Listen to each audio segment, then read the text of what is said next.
Vocês estão bem? Que bom estarmos reunidos neste dia tão maravilhoso. Hoje é um dia bem especial, um dia muito significativo para as nossas vidas. Hoje começa a festa de Sucote, a festa de tabernáculos, a festa de cabanas, como é chamado. E aí muitos podem perguntar, mas o que eu tenho a ver com a festa de Sucote? É celebrado em Israel com grande júbilo, grande alegria esses dias, porque é um tempo de gratidão do povo lembrar-se do Senhor, das maravilhas que o Senhor fez na vida deles, de tudo que o Senhor promoveu para resgatá-los, para salvá-los, para conduzi-los através do deserto. Lá em Israel, nesta época, começa hoje, a partir das 18 horas, próximas 18 horas, porque eles seguem um calendário lunar. Então, o horário varia entre 17 e 18. E eles seguem naquele horário certinho, com os minutos. Começa hoje, na tarde do dia 13, a festa de tabernáculos. A festa de tabernáculos o povo judeu lembra o tempo da peregrinação. Eles constroem pequenas tendas na sua casa, de palhas sobre o teto, ao redor, e eles passam um tempo naquela tenda todos os anos. Por que eles passam? Para eles se lembrarem da dependência de Deus, do tempo que passaram dependendo do Senhor. Eles olham o céu através dos galhos, e eles lembram que eles não tinham teto. O teto deles era o Senhor. Eles lembram que eles não tinham proteção nenhuma ao redor contra animais que tem no deserto à noite, né? Muitos animais peçonhentos que à noite emergem da areia e circulam pelo deserto. Deus era a provisão, Deus era a proteção. E eles sempre usam este elemento para se lembrarem disso. Querido, isto é maravilhoso. A Débora, nós cantamos aqui, e a Débora nos falou, né, da Gigi, que ora e fala, porque se não fosse o Senhor, nós não estaríamos aqui. E é exatamente o que eles dizem, proclamam, se não fosse a mão poderosa do Eterno, de Deus e Yahvé, eles não teriam sobrevivido. E eles são gratos ao Senhor. Mas aí nós não estamos lá, nós estamos aqui.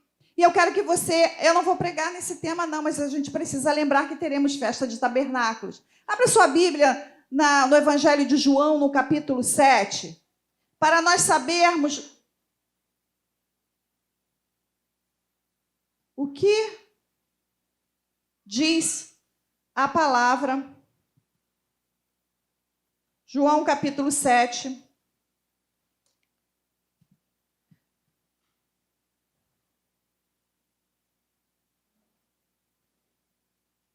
Verso 37. 7, 37.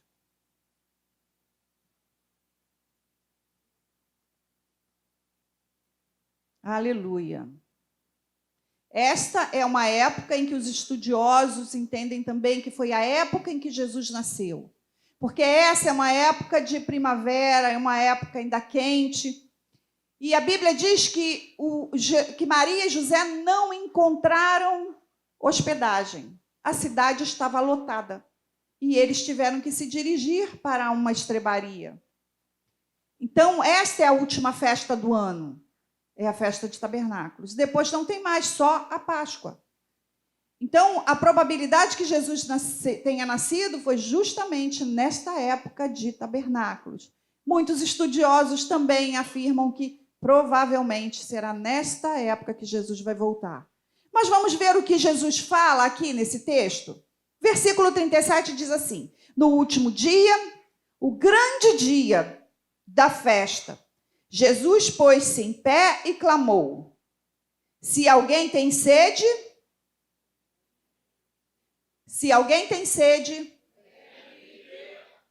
quem crê em mim, como diz a Escritura, do seu interior fluirão rios de águas vivas. Esse texto nos diz que no grande dia, o grande dia da festa, era a festa de tabernáculos. Todos já haviam ascendido a Jerusalém, inclusive sua família, mas ele disse que ainda não era momento. Só que ele foi sozinho. Em algum momento ele se levanta e ele diz: olha, quem tem sede, vem a mim, beba. Se você beber de mim, Jesus Cristo, o Senhor, o Salvador, o resgatador, o maravilhoso, o príncipe da paz, do seu interior fluirão o quê? Rios de águas vivas. Então, nós, nestes dias, nós celebramos a Jesus Cristo que nos resgatou. E nós que cremos, temos a certeza, a promessa de que nosso interior flui rios de águas vivas que correm para a eternidade. Amém, queridos? Sexta-feira, às 19h30, iniciaremos com grande alegria, grande júbilo, celebrando gratidão ao Senhor. Celebraremos o tempo da restituição. Este é o tema da festa este ano. Restituição. Tudo que o Senhor tem nos restituído. E o Senhor tem feito grandes coisas na nossa vida, porque o Senhor é bom. Às vezes não percebemos, mas se a gente começar a contar devagarinho, a gente vai ver quantas maravilhas o Senhor tem feito. Amém? Glória a Deus. Então vamos nos colocar de pé. Louvado seja o nome do Senhor. Aleluia. Abra sua Bíblia, Mateus, capítulo 6, versículo 24. Mateus, capítulo 6, versículo 24. 7, perdão. Mateus 7, 24.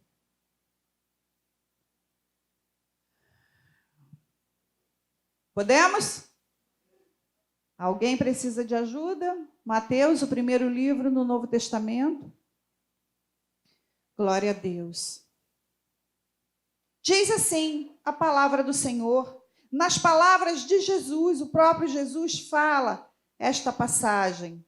Jesus fala aqui de dois fundamentos. Portanto, todo aquele que ouve estas minhas palavras e as pratica, será semelhante ao homem prudente, que construiu a sua casa sobre a rocha. Desceu a chuva, transbordaram os rios, sopraram os ventos e bateram contra aquela casa. Contudo, ela não caiu, porque estava edificada sobre a rocha. Aquele que ouve estas minhas palavras, mas não as pratica, será comparado ao homem insensato, que construiu a sua casa sobre a areia. Desceu a chuva, transbordaram os rios, sopraram os ventos e bateram contra aquela casa. E ela caiu, e foi grande a sua queda.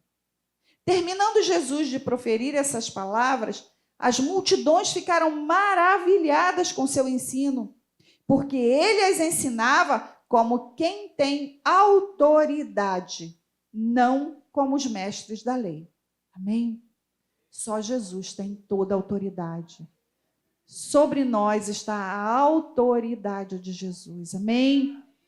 Pai, graças te damos por tua palavra e nós clamamos que esta palavra, Pai, encontre abrigo, terra fértil dentro do nosso coração. Que a tua palavra traga ensinamento, traga, Senhor, conselhos e traga transformações a cada um de nós. Que a tua palavra venha suprir tudo aquilo que cada um de nós precisa. Nós agradecemos, nós te louvamos, nós te bendizemos no nome poderoso de Jesus Cristo de Nazaré. Amém? Podem assentar, queridos. Jesus conta esta parábola e quando ele inicia, no início desta palavra, o que a gente tem de mais forte, o que salta da frase é: ouve estas minhas palavras. Jesus aqui está fazendo o Sermão da Montanha. Ele usou estas palavras algumas outras vezes. Mas Jesus deixa muito claro para a gente que ouvir e praticar são dois aspectos da palavra, não apenas nesse texto, mas de toda a palavra. Ouvir e praticar. São temas, são assuntos que precisam andar sempre juntos. Porque nesse ponto falhavam os falsos profetas, os escribas, os mestres em Israel, e é o que os falsos discípulos, eles fingiam fazer. Eles fingiam praticar. Eles ouviam e eles fingiam, eles não praticavam. Por isso, Jesus, ao final desta parábola, diz que as multidões se maravilhavam, porque Jesus falava como quem tinha autoridade. Não era como os mestres da lei, que, embora conhecessem a lei, não tinham autoridade porque não praticava os ensinamentos da palavra. E o Senhor nos chama a atenção para sermos ouvintes e praticantes. Jesus fala aqui de um construtor prudente, de um construtor cuidadoso, de um construtor que se preocupa com a sua obra, não apenas no dia de hoje, não apenas com a beleza deste dia, mas é um construtor que se preocupa com o futuro, com o que virá adiante. Às vezes, muitos fazem obras e aí nós vemos, ruiu. Há pouco tempo, ruiu uma obra ali numa comunidade na Barra da Tijuca, né? Dizem que foi construído por essas pessoas fora da lei e vendidos às pessoas. Então, construíram sobre manguezais, construíram sobre um terreno frágil, construíram sobre areia. E o fim é ruir, porque não suportam as adversidades. Mas vamos ver o que o Senhor tem para nós, como construtores de bom senso. Porque qualquer homem que não tivesse bom senso, ele se deixa impressionar pelo terreno bonito, niveladinho, dá uma batidinha, parece ser um terreno firme, mas não se preocupa de escavar para ver o que tem. Se ele não tem bom senso, ele imediatamente lança os alicerces ali. E os alicerces estão cada vez menos profundos. E a gente sabe que quanto menos profundidade, menos segurança. Maior profundidade, maior segurança. Eu já ouvi alguém dizer, e eu concordo, que o crente precisa crescer para baixo. E às vezes a gente pensa, vamos voar. Antes de voar, nós precisamos crescer para baixo. Nós precisamos criar raízes. As nossas raízes precisam se firmarem no alicerce correto, num terreno rochoso. A nossa base precisa estar numa rocha. Mas o homem prudente, ele pensa sempre no futuro, ele pensa nos ventos, ele pensa nas inundações. O homem prudente escolheria um terreno pedregoso, mesmo que essa escolha resultasse em muito trabalho, porque é mais difícil cavar, mas o fim justifica a decisão desse homem, porque esse é o homem que considera bem o ensino, ele aprende, toma-o como regra de vida. Quando eu comprei a minha casa, nós compramos a casa, eu ainda era solteira, e a minha casa, quem já foi lá sabe como é, num lugar alto, né? Tem uma ladeira. E a minha casa era abaixo do nível da rua, bem abaixo, talvez uns 80 centímetros, 1 metro mais ou menos, abaixo do nível da rua. E aí, quando meu marido comprou, já estava assim próximo ao casamento, faltando uns 6, 8 meses, não ia dar tempo de terminar. Ele achou que ia, porque nós olhamos a casa e no dia que eu olhei, eu fiquei tão triste assim, cabisbaixa, porque a casa era uma casa muito antiga. E a casa, entrava na casa e tinha 2 ou 3 degraus para ir para a cozinha. Mas aí ele começou a fazer a obra. Quando ele começou a fazer a obra, ele aterrou o terreno quase 1 metro. E aí ele dizia, não, eu não construo casa em terreno abaixo do nível da rua, porque se chover a água entra. E deu um trabalho, porque quando começou a fazer sapatas na casa, não tinha apenas pedras de encaixe. As pedras eram só assim, encaixadinhas, né? E aí, quando mexia nas pedras, eram umas pedras enormes, as pedras caíam, quase matou meu padrasto, porque uma pedra caiu quase sobre ele, que ele ajudava na obra. E aí, sim, o tempo foi. Nós também temos falta de água, né, Jair?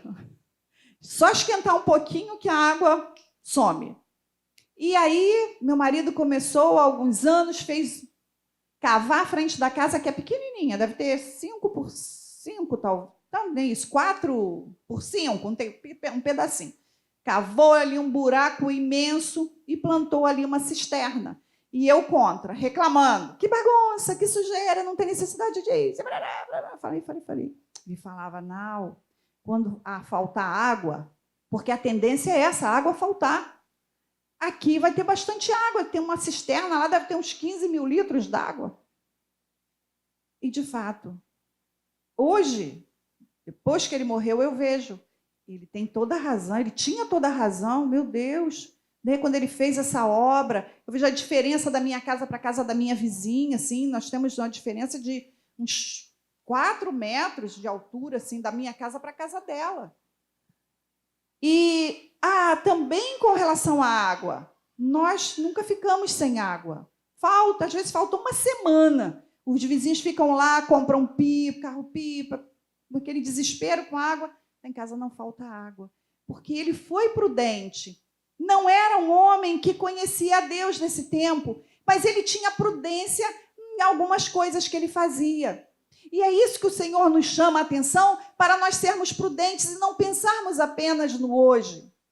Esta palavra aqui, muitos atribuem um sentido escatológico a ela, que não seria uma palavra para este tempo, mas uma palavra para o tempo futuro. O que nós vamos construir, a prudência que temos hoje na construção das nossas bases e dos nossos alicerces, elas vão determinar para onde nós vamos. O homem prudente que construiu a sua casa sobre a rocha, ele vai suportar todas as adversidades que vêm. E ele vai se manter, a Bíblia diz que a casa fica firme. Não vai desmoronar, não vai desviar, não vai perder a fé, vai se manter firme, embora muitas dificuldades venham.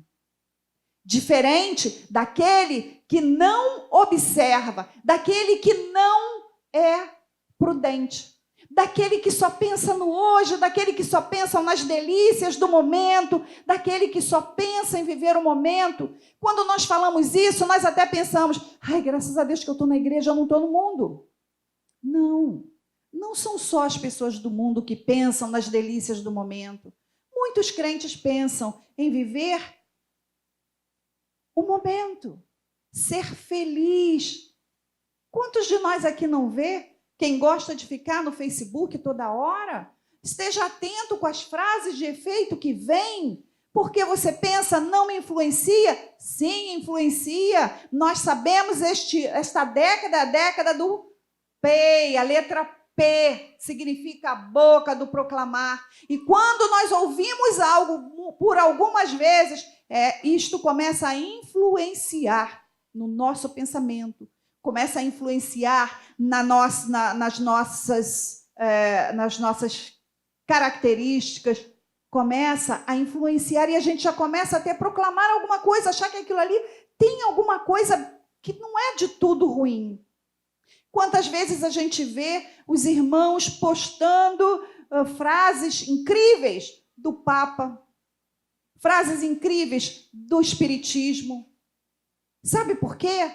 Porque não lê lá embaixo que está escrito de onde veio, ou lá em cima está escrito de onde veio. A gente precisa olhar essas coisas para a gente não estar fazendo propaganda enganosa. Porque a gente professa uma coisa e está proclamando outra com vistas na frase de efeito, no efeito impactante que aquilo tem. Nós não vivemos desta maneira, nós não vivemos por isso. Queridos, Jesus, quando fala aqui dos 2 fundamentos, anteriormente Jesus fala de 2 portas. Uma larga, o inimigo está encostadinho na porta larga, te convencendo que aquela é a melhor, te convencendo que você não precisa andar num caminho estreitinho, arranhando seus braços nos espinhos. Que naquela porta larga você pode ir tranquilo, com toda a sua mochila, sua bagagem, suas roupas bonitas, você pode levar tudo por ali. Ele sempre vai tentar te convencer disso. Olha, nesse caminho aqui, eu vou te mostrar que tem cura para essa sua enfermidade que está te afligindo aí. Vem por aqui, aqui é mais fácil. E Jesus diz, estreito é o caminho, larga é a porta que leva para onde? Para a perdição. Porque esta porta é atrativa, ela é bonita, ela é maravilhosa. E eu posso comparar esta porta a um grande cenário, um cenário de uma festa que a gente monta aqui. Não fica lindo? A gente bota a luzinha piscando, a gente coloca flor, nós enfeitamos, colocamos tapete, fica lindo, não é verdade? Colocamos uma mesinha, essas mesinhas de festa, conjuntinho, elas são de MDF, vocês sabem, né? Aquelas mesinhas. Aí a gente olha uma mesa de madeira bruta ali, a gente fala, não quero isso não, é muito feio, mas ela é forte. Mas é muito feio. Não é bonita. Eu gosto de coisa bonita. Eu gosto também de coisa bonita. Mas a gente precisa ser prudente com aquilo que a gente olha e com aquilo que a gente escolhe. Nós não podemos escolher qualquer coisa, escolher qualquer caminho. O caminho só existe um. Não tem 2 caminhos. Você não pode pegar o caminho mais bonito, mais largo, mais interessante, mais atraente, e no meio do caminho você dizer, não, eu vou por aqui, depois eu pulo para lá, eu passo para o outro. Afinal de contas, a salvação está disponível a qualquer tempo, a qualquer um que se arrependa. Mas será que vai dar tempo? Ninguém sabe. Podemos acabar de passar pela porta e ficar ali, perecer ali como Safira, como Ananias. Chegaram felizes da vida ao templo e o que aconteceu? Ali expiraram. Não houve tempo para nada. O Senhor nos fala de dificuldades para o homem sensato. Porque o homem sensato, ele diz que a casa desse homem sensato, que ela é construída sobre a rocha, vamos voltar lá, 24, no 25. Então, o homem prudente que construiu a sua casa sobre a rocha, desceu a chuva, então veio chuva sobre o telhado desse homem. E a chuva forte. Queridos, a chuva forte, ela às vezes vem acompanhada de granizo, vem acompanhada de vento e destrói o telhado. A gente costuma sempre ver as grandes tempestades ali no sul do Brasil, o que faz com as casas ficam sem telhado.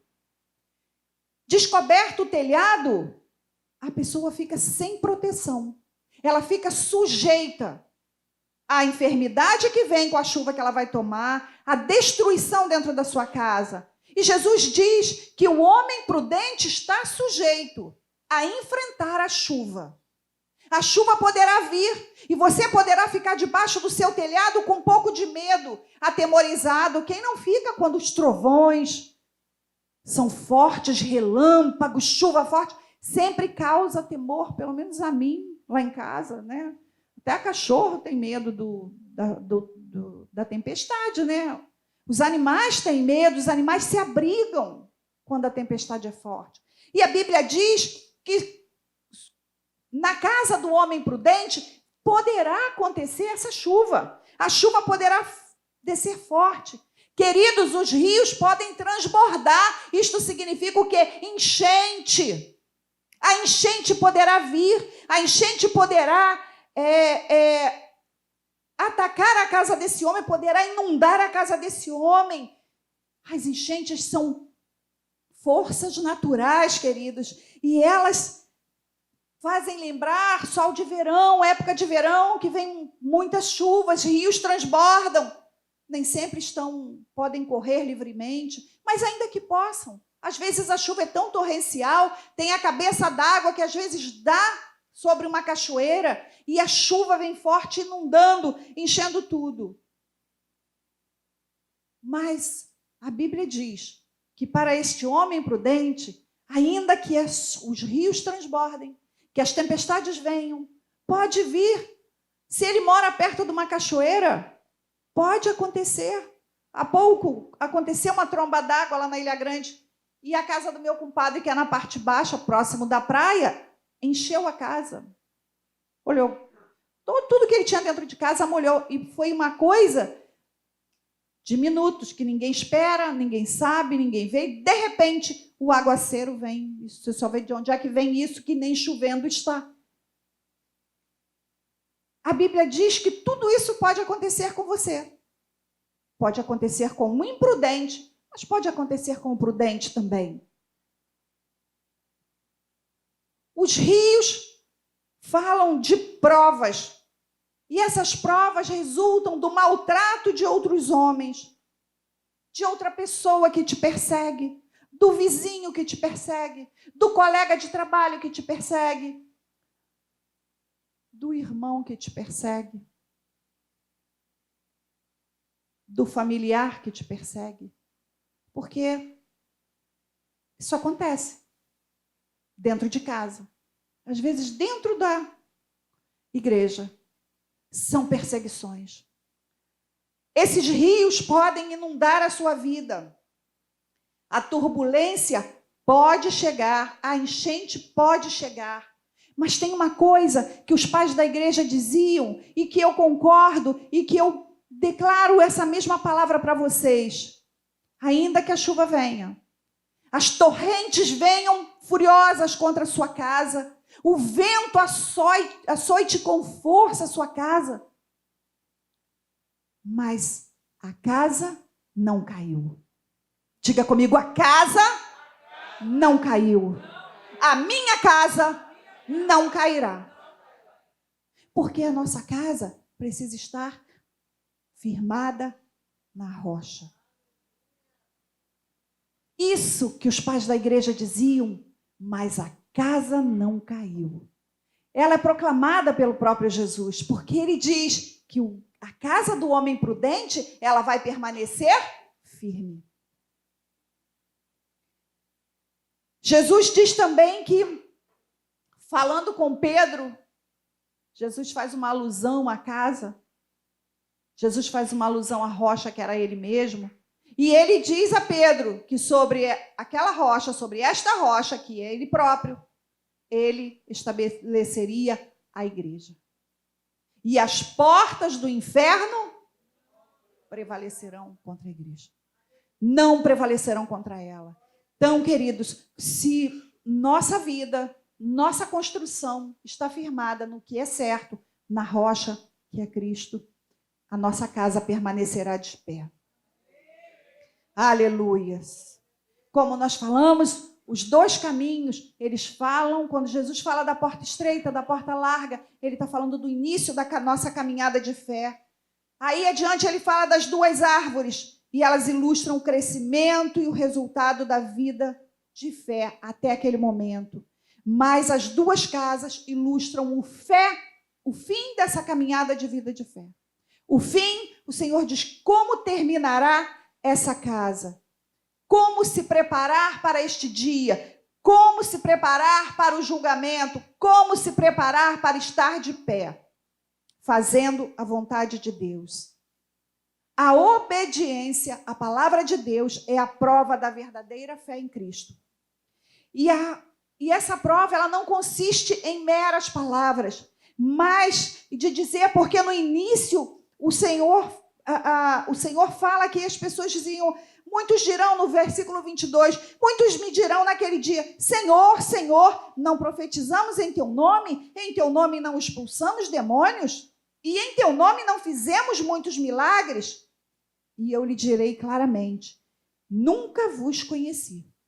Então, a nossa prática, a nossa vida, ela deve ser de prática, não apenas de falar. Porque muitos dirão, Senhor, Senhor, eu faço isso, eu faço aquilo. Muitos fincam sua fé, fincam a sua caminhada e a sua obediência em Cristo nas obras que fazem.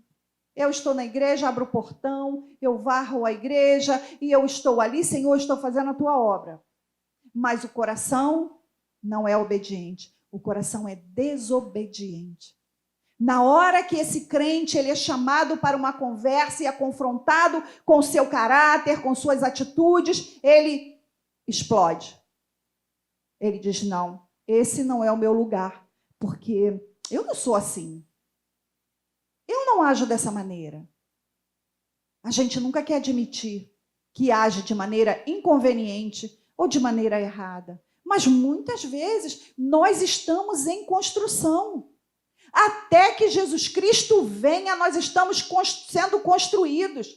A pedra sobre a qual nós estamos firmados é Jesus Cristo. Mas ele diz lá em 1 Coríntios, no capítulo 3, que a partir daí nós seríamos edificados como um edifício santo, agradável para Deus. E um edifício não se constrói com uma placa única. Um edifício ele é construído etapa por etapa. Dia a dia, tijolo sobre tijolo. Não é de um dia para o outro. Nós não estamos prontos, nós nunca estamos prontos. Nós estamos sempre sendo construídos e somos construídos através da palavra de Deus. Porque é a palavra que nos convence, a palavra que nos ensina. O Senhor prepara pessoas, sim, para ajudar, para ensinar. São os pastores, os mestres, os apóstolos. Alguém que se dedica um pouco mais profundamente ao estudo da palavra, porque às vezes o irmão lê a palavra, ouve essa interpretação de maneira equivocada e ele não entende e pensa que é daquela maneira. Às vezes a gente vê, quando Paulo fala das mulheres, né? De andar de véu, de cobrir a cabeça com véu. E a gente vê que muitas igrejas usam essa prática de maneira literal, de cobrir a cabeça com o véu como maneira de santificar a mulher. Mas quando Paulo fala quando Paulo dá essa orientação às mulheres em Corinto, é que as mulheres rapavam a cabeça, as prostitutas rapavam a cabeça. E quando o evangelho chegou, essas mulheres aceitaram Jesus. Mas elas andavam pela rua e elas eram confundidas ainda com as prostitutas. Aí Paulo dá uma orientação, que cubra a cabeça, até que o cabelo cresça. Até que o cabelo seja como um véu para a mulher. Até que ela não tenha aquele cabelo raspado que identificava ela como prostituta. Não é para santificar a mulher, porque não é o véu que santifica a mulher. O véu do templo se rasgou. Somos santificadas através de Jesus Cristo de Nazaré. Somos santificados pela água viva que jorra, brota do nosso interior, do seu interior. Amém, queridas? Cristo, Ele próprio, Ele é a rocha sobre a qual construímos. E sobre esta pedra, sobre a sua divindade, é que Pedro confessou: tu és o Cristo, o Filho do Deus vivo. Foi sobre esta pedra que Jesus mesmo disse que construiria a igreja. E Cristo ensina, através desta parábola e de tantas outras, a importância de dar ouvido à palavra, mas de praticar a palavra. Vocês lembram de Tiago? O que Tiago diz sobre isso? Sejam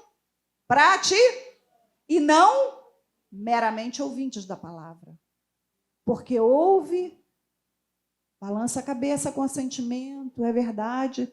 E às vezes até num primeiro momento se fica constrangido, fica com remorso de algumas coisas que fez, mas ao se levantar, ao sair à rua, esquece tudo. Não pratica mais aquilo que o Senhor ensinou, aquilo que ouviu, aquilo que deve ser praticado.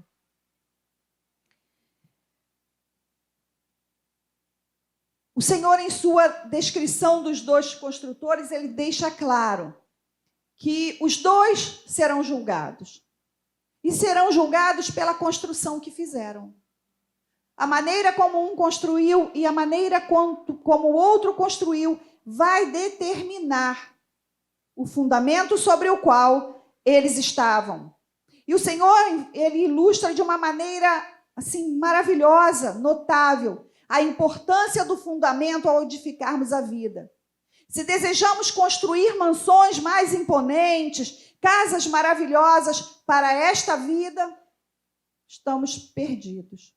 Porque a nossa construção, nós podemos ter mansões e casas maravilhosas, sim.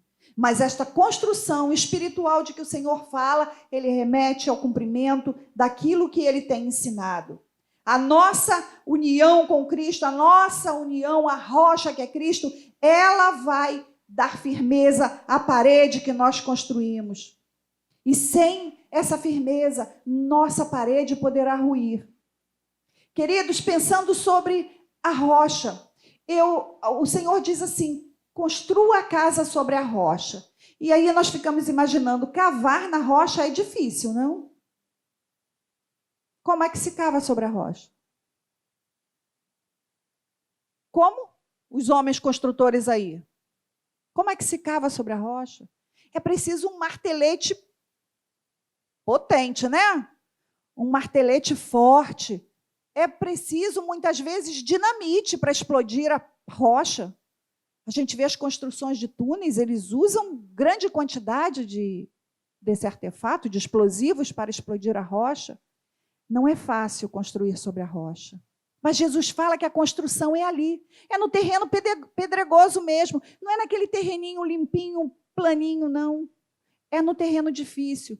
É que a gente vai escavar, vai, às vezes, só com o cinzel, né? Vai bater, bater, bater. E vai tirando as lascas do pecado, da prostituição. Vai tirando as lascas da mentira, do roubo, e vai batendo. Vai tirando as lascas do adultério, da pornografia, e vai doendo, a mão vai ficando calejada. Mas a gente vai batendo, aí de repente você vê que está pronto. Mas ainda continua. Agora vamos cavar. E quando a gente cava, a gente precisa de um material para fazer o alicerce. O que a gente precisa? Cimento. Muito bem. A gente precisa do cimento, a gente precisa da areia para dar uma liga boa no cimento. Não pode ser muito, né? Porque senão esse cimento, essa construção vai ficar frágil. Tem uma medida certa. De onde vem o cimento? De onde vem o cimento? Da rocha, do minério de ferro. O cimento é a escória dos altos fornos, das siderurgias.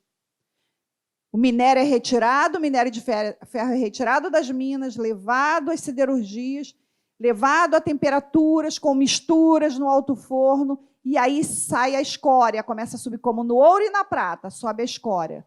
A escória é retirada e esse material, que puro calcário, vai se transformar no cimento que nós usamos. Vejam que o material usado para o fundamento vem do próprio fundamento.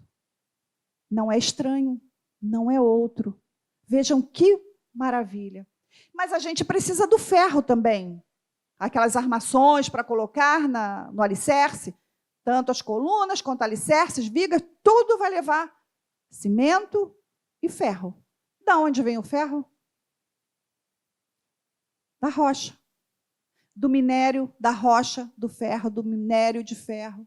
De lá é retirado, porque a escória é separada na siderurgia e vira cimento, mas o processo segue adiante. E aí aquilo começa a se transformar em lâminas, em vergalhões, né, Juliana? Isso aí a gente sabe. Porque a gente, de certa maneira, trabalha com isso, né? Os nossos clientes fazem isso. Então, o material vai para a chapa para se transformar em automóveis, em latas de conservas, em máquinas de lavar, em tudo que leva metal. Outro material vira vergalhão. Então, o vergalhão vem da rocha, o cimento vem da rocha, tudo vem da rocha. Se nossa vida estiver estabelecida na rocha, afirmada na rocha, toda a nossa construção precisa obedecer o mesmo princípio. Talvez você diga, olha, mas a pastora falou isso, a apóstola falou isso. Acho que não tem nada a ver. Tem, queridos, porque se a areia entrar em demasia na sua mistura, de nada terá adiantado você ter cavado tanto na rocha. Passou meses para cavar a rocha, meses para limpar, aplainar o lugar onde você vai firmar a sua casa, mas você usou areia demais e vai cair. O ferro não será capaz de sustentar tudo que fazemos. Tudo o que transmitimos ao outro, tudo deve refletir a palavra de Deus em nós, os ensinamentos de Deus em nós. Amém? Na Galileia, tinha muitos temporais, e eram temporais assim terríveis. Quando os temporais vinham, causavam aquelas ondas enormes no mar, que a gente sabe da passagem de Jesus lá com os discípulos, quase virando barco, mas eram tempestades também que enchiam a Galileia de areia. E muitos, como o terreno é rochoso, mas também arenoso, muitos construíam suas casas ali. Jesus sempre usava figuras que estavam ao redor para fazer as pessoas entenderem o que ele queria dizer. Então, por isso Jesus fala nessa parábola e faz essa aplicação, para que todos pudessem já visualizar como era quando a chuva vem e quando a chuva derruba a casa, quando a chuva derruba tudo. E Jesus fala sobre isso para que aquelas pessoas, para que os que estavam ouvindo tivessem atenção em ouvir e praticar a palavra de Deus, para que a sua casa não fosse derrubada como foi a casa do homem insensato. A vida, queridos, não é mais que construir o caráter, construir hábitos, as lembranças, as nossas expectativas, tanto de fortalezas como de fraquezas. Ao construirmos a nossa casa nessa vida, adicionamos uma coisa sobre outra coisa, como se fosse pedra sobre pedra. Nem sempre os dias são bons. A palavra deixa clara que nem sempre os dias são bons. Nós vamos enfrentar lutas, nós poderemos ter tempestades, ventanias, mas a gente não pode correr e se deitar e ficar na cama. E agora? Deus não me ama. Deus mandou toda essa tempestade sobre a minha vida, e agora? O que eu vou fazer?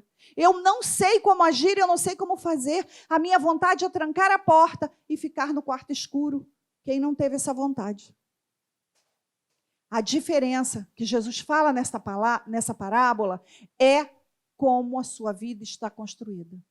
Porque se a sua vida está construída em Deus, em Cristo Jesus, o nosso Salvador, pode vir a tempestade que for, você não será abalado.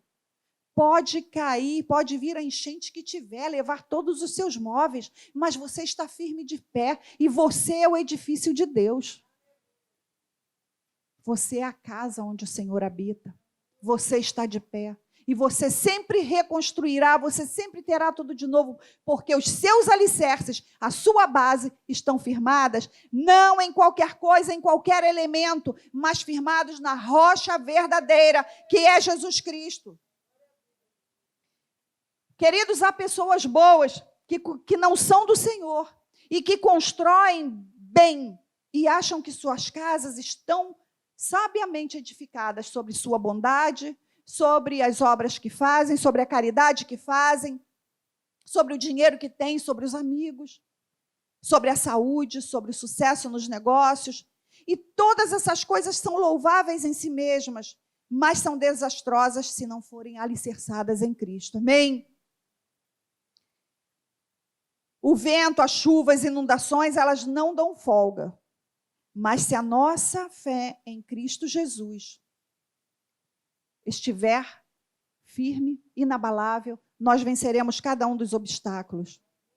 Jesus tem sido nossa rocha, tem sido nossa fortaleza. Jesus tem sido quem sustenta a nossa vida. Porque vejam, quem é a nossa rocha? Quem é a nossa rocha? Quem pode dizer quem é a nossa rocha?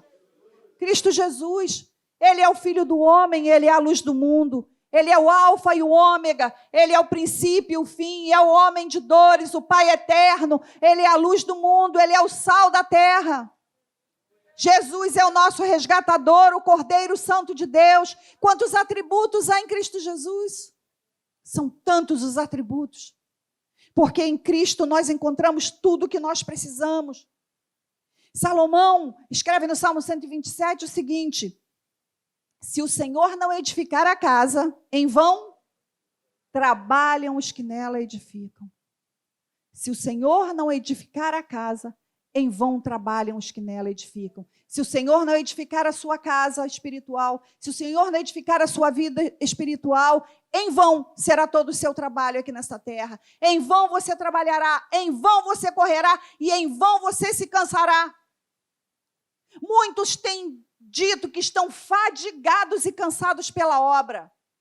A apóstola Valnice sempre diz uma coisa, que o Senhor não nos chama à obra e ao ministério para matar ninguém.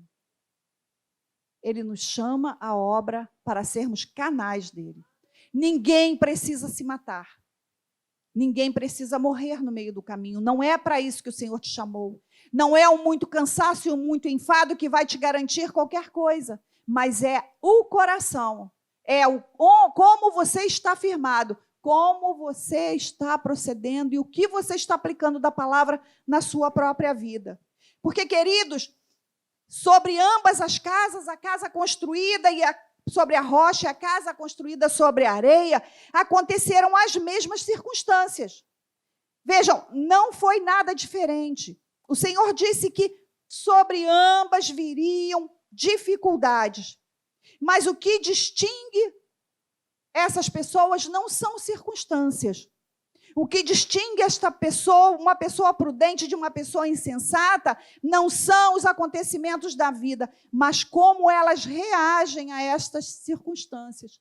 E em quem elas estão firmadas, como elas estão alicerçadas. Se você fundamentar sua vida nos prazeres dessa vida, em cima do sucesso, do trabalho, porque tem gente que diz, não tenho tempo para Jesus porque trabalho muito.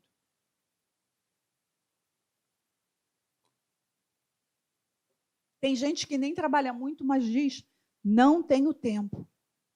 E quando você pede, você pode fazer isso?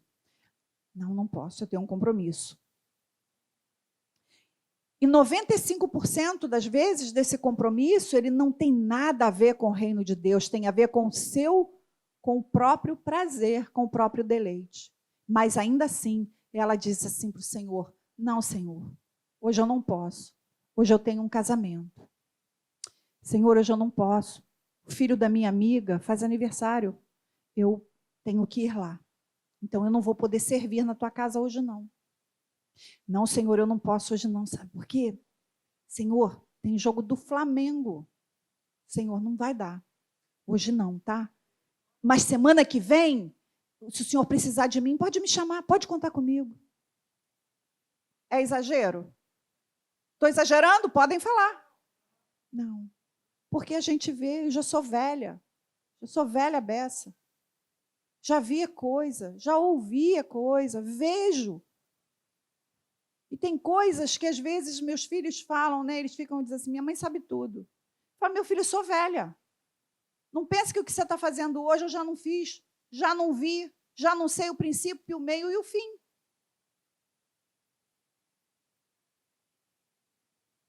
As desculpas que eu ouço, e já dei delas, sei direitinho como é que é.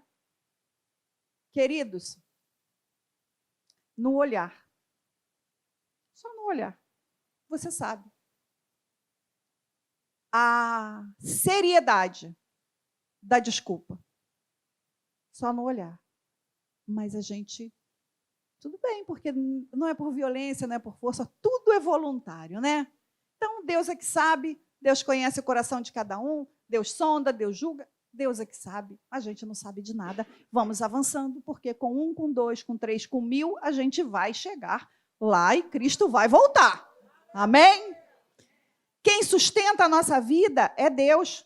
Quem nos segura pela mão é Deus. Quem nos dá a paciência para enfrentar os desafios dessa vida é Deus. Jesus é quem nos sustenta. Jesus é que nos dá força. Sabe por quê? Deus tem um propósito para cumprir na minha vida e na sua vida. Não vai te matar, não vai me matar enquanto não cumprir. Ou então, claramente eu deixar de cumprir. Que a Bíblia diz que eu vou responder no último dia pelo que faço e pelo que não faço. John Bevere escreve sobre Um Minuto na Eternidade. Como é que é? Da eternidade do John Bevere.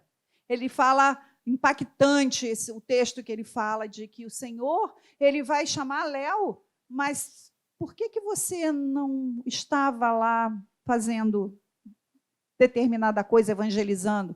Aí Léo diz, não, Senhor, mas eu fui chamado para ser pastor, eu fui chamado para pregar. Aí o Senhor, mas por que você não estava evangelizando? Porque eu fui chamado para pregar. Aí o Senhor vai dizer, não te chamei para pregar, eu te chamei para evangelizar. Eu não te chamei para fazer isso, eu te chamei para estar lá na sala de intercessão. Eu não te chamei para fazer tantas coisas, eu te chamei para educar seus filhos. Eu te chamei para criar seus filhos, para ensinar o caminho, para ensinar o temor do meu nome. E isso precisa ser firme e forte no nosso coração. O fundamento, a rocha da nossa salvação, Jesus Cristo, ela precisa ser algo palpável para nós. Nós precisamos sentir debaixo dos nossos pés que nós não estamos pisando em solo arenoso. Nós temos o firme fundamento sob os nossos pés, que é Jesus Cristo. Amém? A sua família, a nossa família precisa de Deus. A nossa família precisa de Jesus. Talento, talvez você esteja dizendo assim, minha casa desabou, meu casamento acabou, os meus filhos estão dispersos, na minha casa, uma casa cheia de mágoas, de brigas, tem muitos ressentimentos lá. Minha família está cheia de feridas, nós estamos cheios de decepções e já não sei mais o que fazer. Talvez você olhe para sua casa, para sua família, para os seus filhos, e você veja tudo como um vaso quebrado, estilhaçado, num monte de pedacinhos.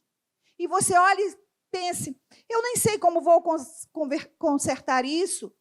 Olha aqueles cacos espalhados pelo chão. Olha, não tem jeito, como vou juntar tudo isso? Mas eu quero dizer que, embora não pareça, há esperança. Tem solução. Em Cristo sempre encontraremos solução. Firmados na rocha que é Jesus Cristo, na sua palavra, na sua verdade, sempre haverá solução. Sempre haverá um jeito, sempre terá mais uma chance para consertar tudo que está quebrado. O Senhor restaura, Ele cura, Ele renova, Ele dá novos sonhos, Ele traz alegria, Ele traz de volta a esperança, Ele perdoa, Ele salva. Ele faz tudo novo de novo na nossa vida, no casamento, na família. Não há nada que você possa olhar, está todo estilhaçado, não tem jeito. Tem jeito.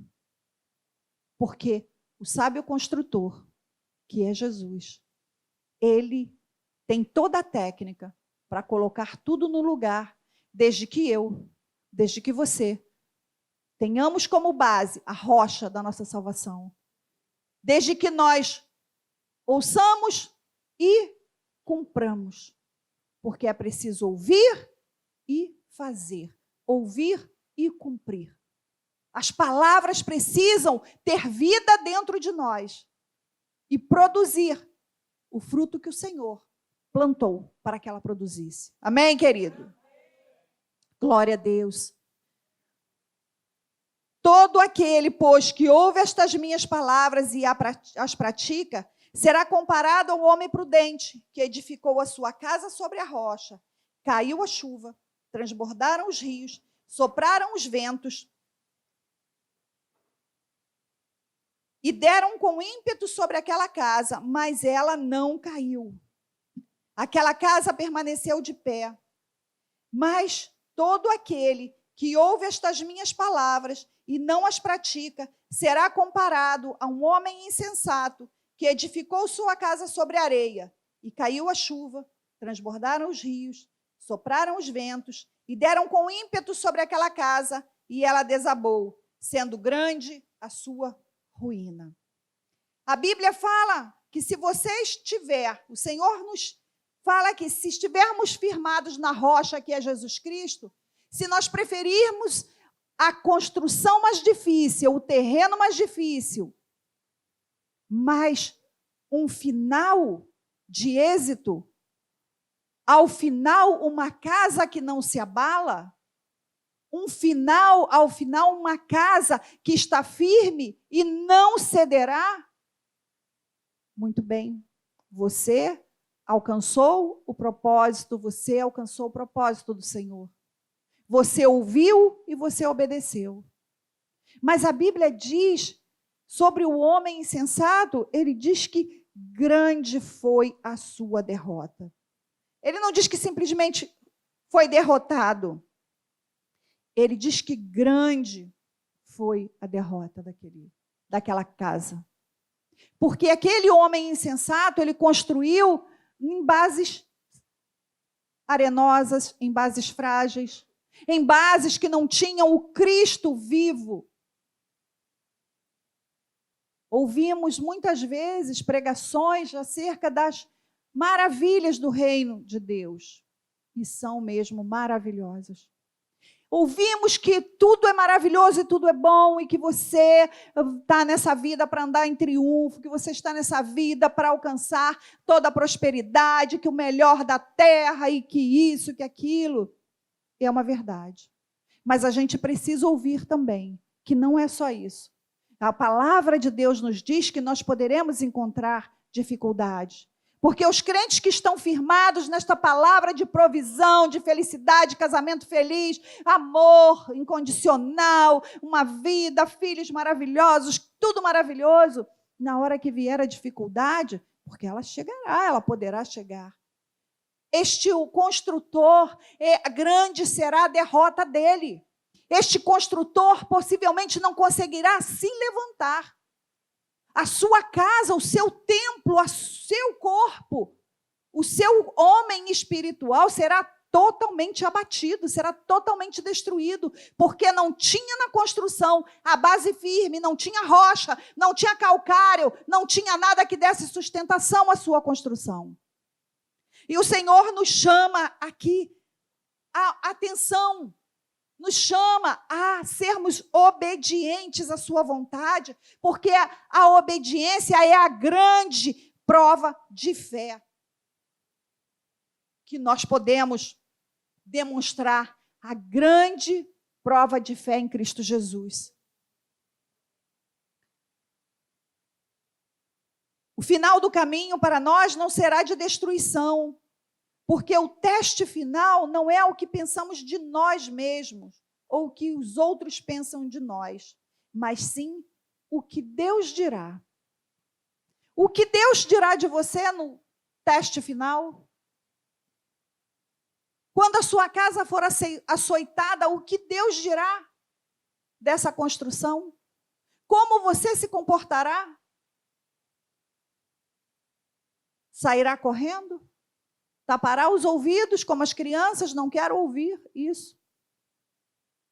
Porque de nada adianta tapar os ouvidos. A palavra diz: quem tem ouvidos para ouvir? Então, quem tem ouvidos é para ouvir. E o Senhor tem nos feito ouvir da sua palavra. O Senhor tem nos ensinado. O Senhor tem edificado a nossa vida através de aconselhamento, através de instruções para a nossa vida. Sabe, queridos, quando escolhemos construir a nossa vida sobre Jesus Cristo, nós escolhemos também estar abertos e prontos para enfrentar as adversidades dessa vida. A vida, a caminhada dos apóstolos, elas não foram simples, elas não foram fáceis, elas nem foram uma alegria. O povo lá não andava num parquinho de diversão, não tinha área de lazer, eles nem podiam dar um pulinho no shopping para refrescar as ideias nesse calor. A vida era difícil. Eram perseguições diárias, eram perseguições o tempo todo. E quando eles eram apanhados, quando eles eram açoitados, eles eram presos, ainda glorificavam, porque estavam sofrendo pela palavra, pelo amor de Cristo. Nada os fazia desistir. A palavra, a verdade. Cristo é a palavra, Cristo é o nosso Senhor. Como nós aplicamos a nossa vida quando estamos em algum lugar e nos perguntam: você é crente?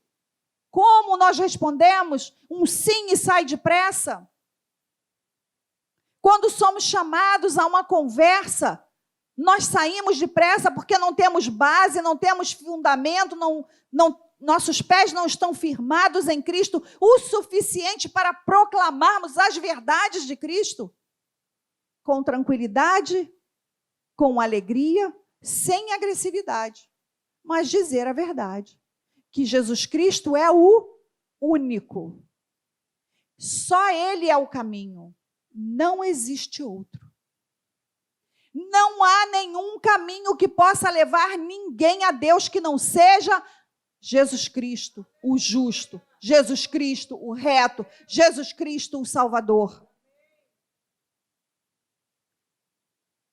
Então, meus amados, que a nossa vida, ela permaneça firmada em Cristo Jesus.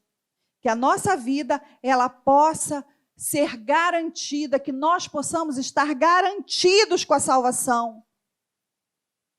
Porque vocês lembram, Judas andou com Jesus. Será que Judas não ouviu a palavra de Jesus? De pertinho. Vocês lembram que em um momento, as Escrituras dizem que Judas estava do lado de Jesus. Porque Judas molha o pão lá no prato de Jesus.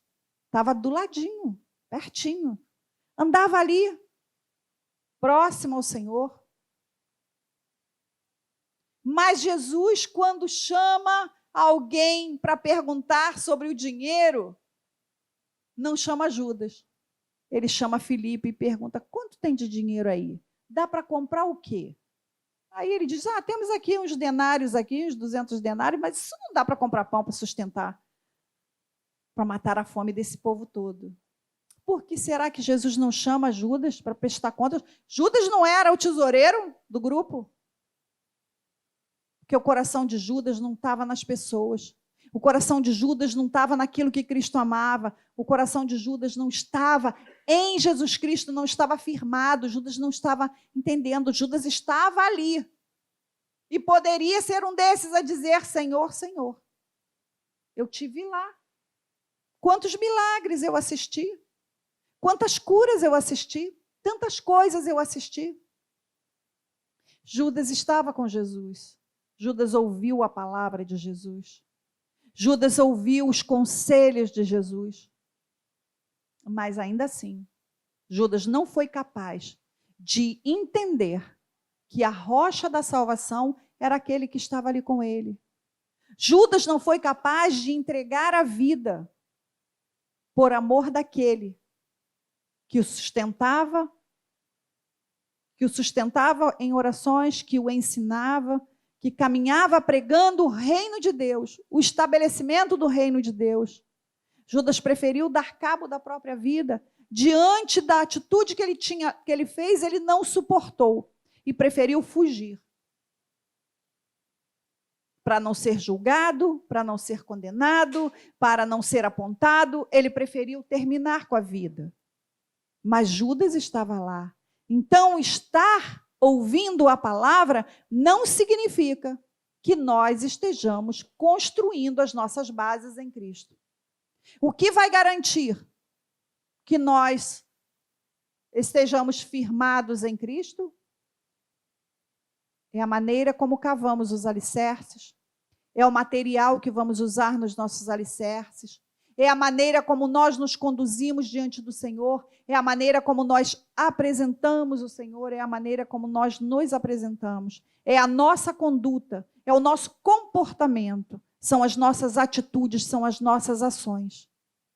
É a misericórdia e o amor que Cristo tem pela obra do seu Pai e pelos filhos do seu Pai é que vão determinar o tamanho da nossa fé e da nossa obediência. Porque somos todos irmãos de Cristo. Somos filhos de um Pai. Cristo é o nosso irmão mais velho, que se entregou por nós, para que hoje nós tivéssemos uma herança. Nós somos herdeiros com Cristo. A autoridade com que Jesus pregou esta parábola, e aí os que ouviam diziam, olha, mas com que autoridade ele fala? Porque sobre ele estava a autoridade e a verdade.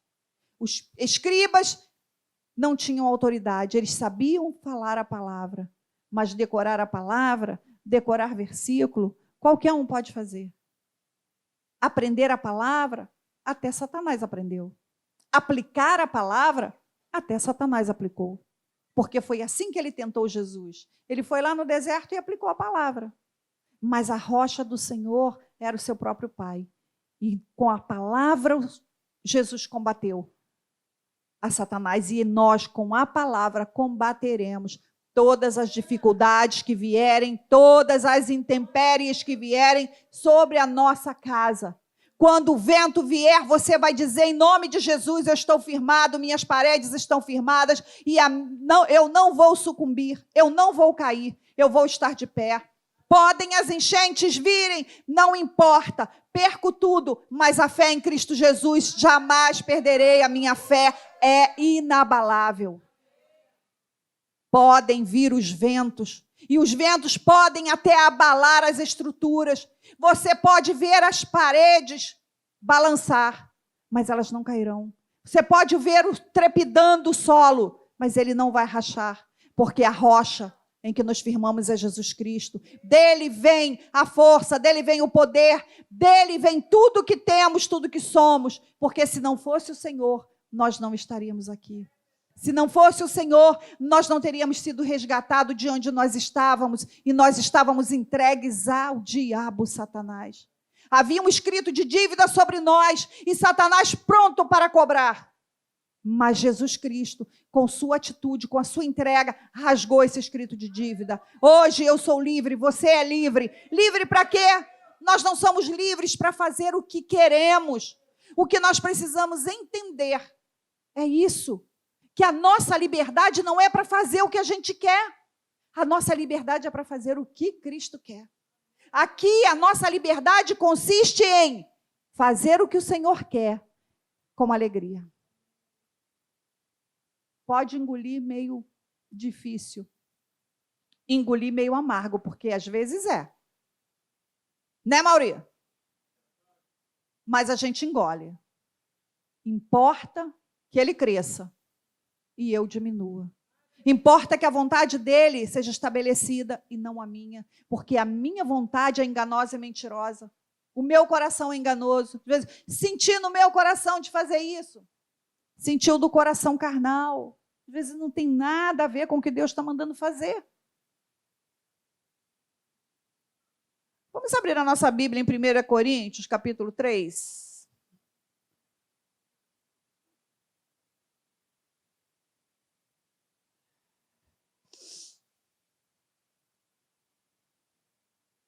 Versículo 10. Primeira carta aos Coríntios, capítulo 3.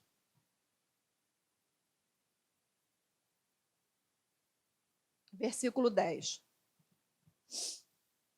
Segundo a graça de Deus que me foi dada, pus eu, como sábio construtor, o fundamento, e outro edifica sobre ele. Mas veja cada um como edifica sobre ele.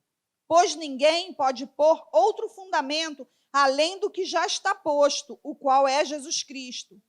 E se alguém sobre este fundamento levantar um edifício de ouro, prata, pedras preciosas, madeira, feno, palha, a obra de cada um se manifestará, porque o dia a demonstrará.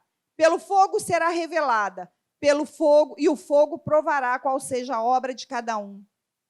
Se a obra que alguém edificou sobre ele permanecer, este receberá galardão.